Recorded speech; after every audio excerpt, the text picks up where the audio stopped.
హైకోర్టులో గత కొన్ని రోజుల నుంచి మీకు అందరికీ తెలిసినట్టు ట్రాఫిక్ అండ్ రోడ్ సేఫ్టీ గురించి చాలా సీరియస్గా హైకోర్టు వారు తీసుకోవడం జరిగింది. సో దీనికి సంబంధించి లాస్ట్ వీక్ కొన్ని రోజుల ముందు డిఎస్పీ అనంతపూర్ కూడా ఒక ప్రెస్ మీట్ పెట్టి అనౌన్స్ చేయడం కూడా జరిగింది. That will be taking very stringent action against the traffic rules violators అని చెప్పి. సో మనం ఇమీడియట్ ఎఫెక్ట్ నుంచి ఇప్పటి నుంచే మనము హెల్మెట్స్ గురించి ఉండొచ్చు, అదర్ రోడ్ ట్రాఫిక్ రూల్స్ ఏమున్నాయి దాని గురించి ఉండొచ్చు. సో స్ట్రిక్ట్ ఇంప్లిమెంటేషన్ అనేది ఉంటుంది. సో ఒకసారి పాత చలానాస్ మోర్ దెన్ 3 months మనము పే చేయలేదు అంటే ఆ వెహికల్ కూడా నెక్స్ట్ టైం మనకు దొరికినప్పుడు సీజ్ చేయడం జరుగుతుంది. సో మైనర్ డ్రైవింగ్ విపరీతంగా జరుగుతుంది. Parents will be held responsible for minor driving.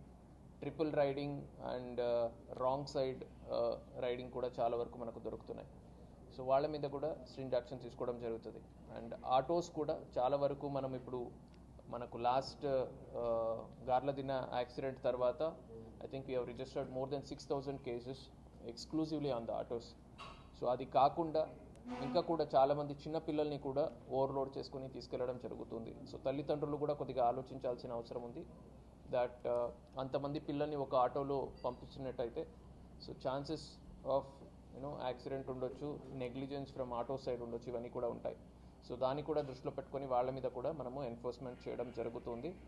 And వచ్చే రోజుల్లో ఈ ఎన్ఫోర్స్మెంట్ ఇంకా స్ట్రిక్ట్గా ఇంకా గట్టిగా చేయబోతున్నాము. సో పబ్లిక్ కూడా దయచేసి అందరూ అర్థం చేసుకొని it's only for the safety of public.